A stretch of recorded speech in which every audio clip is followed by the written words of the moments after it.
Okay. All right, so this is a presentation of the 10 ox herding pictures or 10 bulls.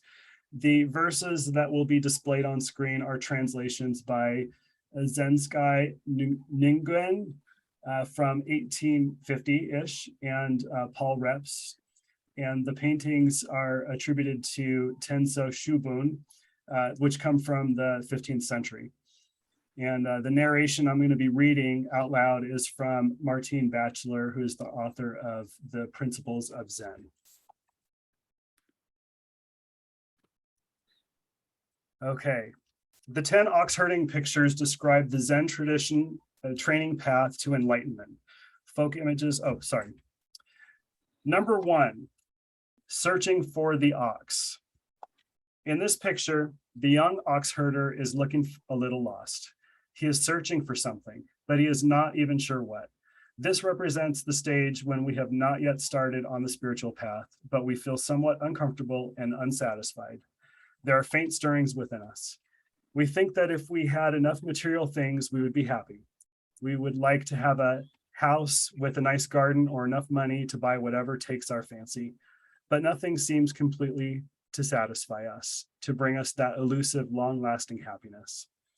Perhaps we hoped that a good relationship would give us lasting happiness, but it is very hard to find the right person or be the right person, all loving, all accepting. Even if we find someone, we discover that one person cannot satisfy all our needs, wishes, and hopes. A worthwhile or highly paid job might give us security, but again, this covers only a certain period of our lives. All of these things give us only a fleeting happiness. Something seems to be missing. We are like the ox herder in the picture. There is a refreshing stream, beautiful trees, colorful butterflies, and a wonderful bird song, but he is still not satisfied. Like us, he is anxiously looking for something, inner peace, contentment, clarity. 2, seeing the footprints. In this picture, the ox herder finally sees some footprints. It represents the stage when we decide to do something about the dissatisfaction. We look around for something. We discuss philosophy. We read about psychology and various states of consciousness. We hear about meditation and Buddhism or Zen. We might have a friend who is practicing, or we might listen to a talk by a Zen teacher. We like the idea of liberation and awakening, or the quirkiness of the koan. We are attracted to the Zen stories, but we stop there. We just read about it, so very little changes. We continue to have the same sufferings and the same disturbing emotions and the same negative patterns. Reading or hearing about Zen is only not going to make a great difference in our lives. The other question in this picture raises is, are the footprints old or new? Is this Zen teaching and meditation relevant to us now, or is it only for ancient Zen masters in China? 3, seeing the ox. Here, the ox herder finally sees the ox half hidden among the trees. This image represents the stage where we finally decide to do something. We are not totally sure yet what is the best method and what exactly we need to do, so we try various things. One week we visit a temple, another week we talk with the teacher. We continue to read books to find a good way to practice. Finally, we might try meditation, and as soon as we sit down for a while, we experience some peace. We realize that this is something we can do ourselves, and it is beneficial. We might also try to cultivate the precepts and be more harmless, generous, disciplined, honest, and clear. But we see the point. We become familiar with the ideas not only in an intellectual level, but also at an experiential level. We think that we have found something, and we get very excited about it. 4, catching the ox. The ox herder has finally caught the ox with a rope, but the ox does not want to be caught. The ox herder holds on tightly as the ox jumps fiercely and drags him hither and thither. Thither a word? We feel very much like the ox herder when we start to meditate. We are given a set of instructions and think that following them should not be too difficult. Catching the ox was not hard, but holding on to it requires much energy and strength. In the same way, sitting down with a method is the easy part, while applying the instructions for a certain period of time is what needs great determination and strength. As soon as we sit down, the mind is flooded with thoughts, memories, and plans, and our body is not comfortable.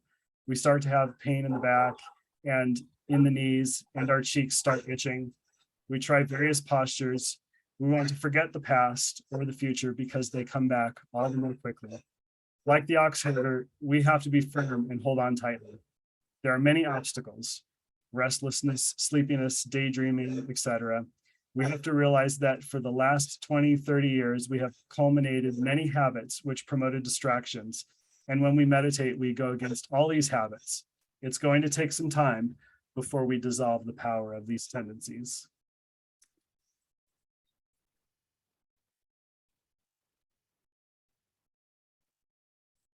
Five, tending the ox. In this picture, the ox herder is gently tending the ox, and the ox is not wild anymore. They are walking alongside each other, and the ox herder is holding the rope very loosely. After having held on tight and sustained the practice for a while, it becomes easier. We are more comfortable with the sitting posture. We can sit without feeling restless. We are not fighting with our body and our mind anymore. We can concentrate for a certain period of time. We have gained some quietness and clarity which help us in our daily lives. The ox herder holds the rope loosely because he knows that although the fight is over, he must remain vigilant. The ox seems subdued, but it could jump off at any moment. To practice Zen, we have to be confident but aware of not becoming arrogant. We might feel that we know all about Zen, but we still need to be determined and disciplined as the powers of distraction are strong. This picture represents a stage of maturation and ripening, accompanied by care. 6, riding the ox back home. The rope is gone. The ox herder is sitting leisurely on the ox playing the flute. The ox knows where to go without being told. This is an image of ease, leisure, and freedom. Some people believe that Zen is very strict and serious, or that to be spiritual, one has to be gloomy or indifferent. On the contrary, as we advance in the practice, we find it is about joy and creativity. We begin to take ourselves less seriously and enjoy life so much more as we open to its changing and ever fluctuating nature. We dance and sing with life. We don't have to become friends with our body. We have become friends with our body and mind. This picture also shows that there is a place for creativity in Zen. As we accept ourselves in the world, our potential unfolds, fears and insecurities dissolve, and we can express ourselves through music, painting, poetry, cooking, gardening, being with children or old people. Everything we do can become an art. It's not a duty anymore. It's a way to express our true nature. 7, forgetting the ox herder rests alone. As the ox has disappeared and the ox herder is resting alone at home. Until now, this was the idea that there was something to do, something to practice. There was a separation between ourselves and the practice. There was a dualism between what was spiritual and not spiritual, what was Zen and not Zen. At this stage, we become united with the practice. It's not as special anymore. It does not happen just when we sit on a cushion in a special room. Everything becomes meditation. Awareness becomes as natural as breathing. We are at peace with ourselves, our mind, body, and heart, with the whole world. We do not even try to discipline ourselves because now the practice and the cultivation of precepts come unheeded.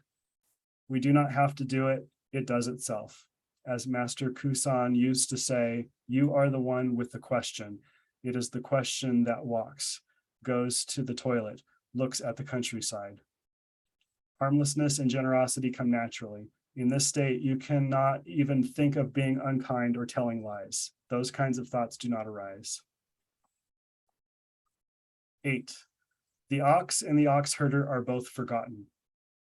The ox herder and the ox are both gone. There is only a black circle. It represents emptiness. Earlier, when we became united with the practice, there was this idea that it is me, I, that was practicing. Now this is gone too. We realize that nothing belongs to us truly, that we can only care for it while it lasts. We also experience that we do not have a solid, separate identity. We are a flow of conditions. We are made up of all of our genes, history, social conditioning, etc. But who are we but a bundle of aggregates and fluctuations? We cannot identify with our feelings, our thoughts, or our possessions. They are all come and go. They rise upon certain circumstances, stay for a while, and disappear. Everything is made up of conditions which are ever changing. There is nowhere to go, nothing to stick to. A great burden is let go of. We feel so light. We realize that everything comes out of emptiness. Only because of emptiness can things change and flow. Emptiness is not a vacuum, a black hole, but the possibility of endless transformations. There is no more grasping or self-created barriers and limitations. The Buddha nature can shine through and express itself fully. 9, returning to the original place. In this picture, water is flowing, flowers are blooming, and birds are singing. The practice does not stop at emptiness. If we attach ourselves to emptiness, it could lead to separation and isolation. So we have to go one stage further, re-entering the world where, having forgotten ourselves, we are enlightened by all things. We realize the interdependence, which is at the root of all life.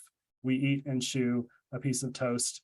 We connect with the grain, the green shoots, the earth, the sun, the rain, the appreciation of the efforts of all people who made that piece of toast possible. When we see a blade of grass swaying in the breeze, we are swaying with it. Our life is ordinary and just as it is, but we look at it differently. We realize that everything expresses the truth of life and awareness, and that it is talking to us. We are not locked in on ourselves anymore, but fully open to the world. We are not frightened, but on the contrary, exhilarated. The world is us, and we are the world. All this practice just to realize what was on our very doorsteps. And finally, number 10, entering the marketplace with helping hands. This picture shows a ragged, pot-bellied man walking barefoot, bearing a sack full of goodies. This last stage represents freedom, wisdom, and compassion. We are not encumbered by appearances. We adapt freely to high and low places. We find spirituality everywhere. Meditation and realization do not make us passive, but active. We are deeply connected to the world. We feel its suffering, and we want to respond and help. Our bag is full of joy, compassion, understanding, loving kindness, wisdom, and skillful means. We naturally give to ourselves and others what is beneficial. We listen deeply. We observe unobtrusively and respond appropriately. When we give, we do not expect anything.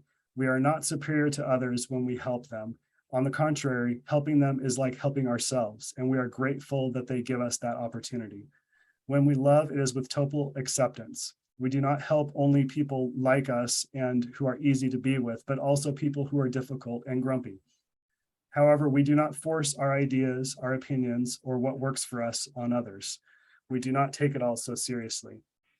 We discover more ways to develop and concentrate and inquiry further.